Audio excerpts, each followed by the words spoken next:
naman at aking naranasan nung umibig ng lubos at ibigay ko ang lahat. Tinatanong sa aking sarili kung hindi pa ba sapat ang lahat na ginawa ko para lamang sa iyo. Bakit kailangang mangyari pa ang mga ganito? Pilit na inaalala mga bagay na nangyari sa aking puso at sa isip. Kalungkutan ang naghari at naghiwalay tayo na di man lang nakapag-usap. Hanggang sa huling sandali wala nang pangungusap na lumalabas sa labi mo na gusto kong malaman kung bakit nagkaganto at bakit mo ko iniwanan. Dahil ba sa sabi-sabi at mga bali-balita di mo na ko tinanong at tuluyan kang naniwala. Sinira mo ang tiwala at ako'y tinalikuran. Bakit kailangan kong masaktan sa iyong pag-isa?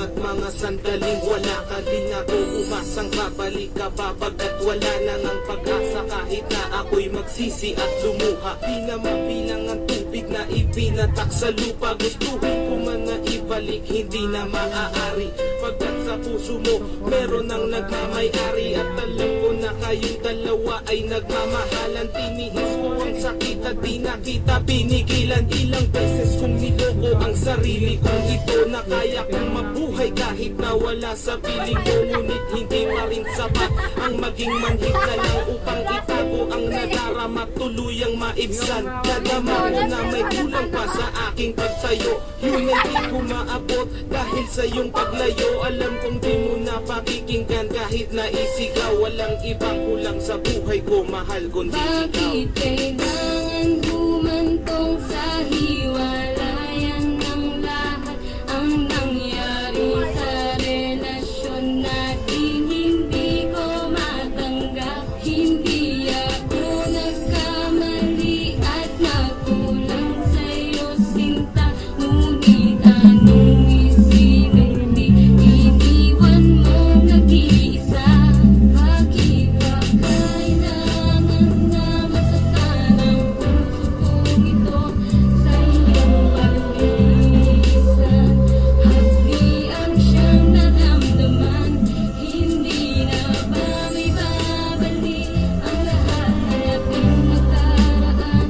Dahil ba sabi na ang lahat sa'yo'y paalam? Naghiwalay tayo na kapwa may samaan ng loob. At di man lang ako nakaangat sa aking paglubog. Hanggang sa huling sandali di man lang nakapagpaalam. Nagtagang nais sabi, hindi ko man lang nabitawan na sana'y mag-iingat ka sa lahat ng sandali. Di na umuling hahabol at magbabaka sakali na maibalik ang dati at makapiling sa tuwina ang isang katulad mo pagkat wala nang ang pag-asa. At hindi ka tayo magtitingak na ng Diyos. Kaya ang pagsasama natin ay maagang nagtapos. Bakit kailangan ko pang masaktan sa iyong pag-isan? Di ko lubos maisip at ganito ang kapalaran. Bago magtapos ang awit ko, sana'y malaman mo na wala na akong ibang inibig. Di nakatuto ngayong tapos na ang lahat, pati ang awitin kong to. Salamat sa pagkat naging bahagi ka ng buhay ko. Bakit ba kailangan na